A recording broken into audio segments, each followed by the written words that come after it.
ഇന്ന് ജൂൺ 27 തിയേറ്ററുകളിലേക്ക് എത്തിയ ഏറ്റവും പുതിയ പാൻ ഇന്ത്യൻ സിനിമയാണല്ലോ കൽക്കി 2898 AD.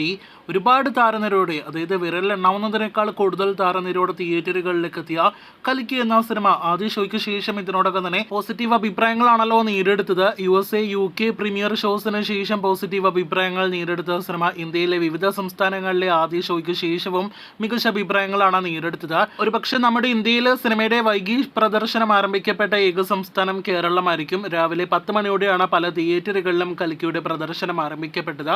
അതുകൊണ്ട് തന്നെ കേരളത്തിൽ അഭിപ്രായങ്ങൾ വന്നു തുടങ്ങുന്നതേ ഉള്ളൂ.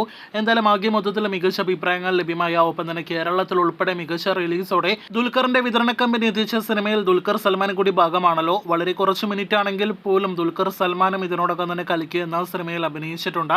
അതിന്റെ റിപ്പോർട്ടെല്ലാം തന്നെ നേരത്തെ പ്രേക്ഷകരെ അറിയിച്ചു കഴിഞ്ഞതുമാണ്. ഇന്നലെ രാത്രി വൈകിയോടെയാണല്ലോ ദുൽഖർ സിനിമയിൽ ഭാഗമാണെന്ന് പ്രഭാസ് അറിയിച്ചത്. എന്തായാലും ദുൽഖർ സിനിമയിൽ ഭാഗമാണ് എന്നൊരു റിപ്പോർട്ട് വന്നെങ്കിൽ പോലും സിനിമയുടെ ആദ്യ ദിവസത്തെ ഫൈനൽ പ്രീസെയിൽ നോക്കുകയാണെങ്കിൽ പ്രതീക്ഷിച്ച ഒരു കളക്ഷനിലേക്ക് സിനിമയ്ക്ക് കേരള പ്രീസെയിൽ കളക്ഷന്റെ കാര്യത്തിൽ എത്തപ്പെടാനായിട്ട് കഴിഞ്ഞിട്ടില്ല. 1 കോടി രൂപ പോലും ടച്ച് ചെയ്യാനായിട്ട് സിനിമയുടെ കേരള പ്രീസെയിലിന് കഴിഞ്ഞില്ല എന്നാണ് ഇപ്പോൾ പ്രേക്ഷകരെ അറിയിക്കാനായിട്ടുള്ളത്.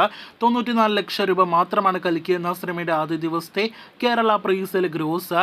പ്രഭാസിന്റെ മുൻ സിനിമ സലാറിന്റെ ആദ്യ ഭാഗം ഡിസംബറിലെ ക്ലാഷ് റിലീസായിട്ട് തിയേറ്ററുകളിലേക്ക് എത്തിയിട്ട് പോലും സിനിമയ്ക്ക് അന്ന് ഫൈനൽ ആദ്യ ദിവസത്തെ പ്രീസെയിൽ ഗ്രോസ് 3 കോടി കടത്താനായിട്ട് കഴിഞ്ഞിരുന്നു. ഇപ്പോഴത്തെ കൽക്കി എന്ന സിനിമയ്ക്ക് അതിന്റെ പകുതി പോയിട്ട് 1/3 പോലും നേടിയെടുക്കാനായിട്ട് കഴിഞ്ഞിട്ടില്ല. ഒരു ഫാന്റസി, സയൻസ് ഫിക്ഷൻ, വാർ, ആക്ഷൻ, ഡ്രാമ വിഭാഗത്തിൽ പെടുന്ന, ഒപ്പം തന്നെ ദുൽഖർ എല്ലാം തന്നെ ഭാഗമായ പ്രഭാസിന്റെ പാൻ ഇന്ത്യൻ സിനിമയ്ക്ക് ഇനി കേരളത്തിൽ എത്രത്തോളം സ്വീകാര്യത ലഭ്യമാകുമെന്നാണ് നാം ഉറ്റുനോക്കുന്നത്. പോസിറ്റീവ് അഭിപ്രായങ്ങൾ ലഭ്യമായതും ദുൽഖർ സിനിമയിൽ ഭാഗമായതും സിനിമയ്ക്ക് കേരളത്തിൽ കത്തിക്കേറാനായിട്ട് സഹായകരമാകുമെന്നാണ് നാം പ്രതീക്ഷിക്കുന്നത്.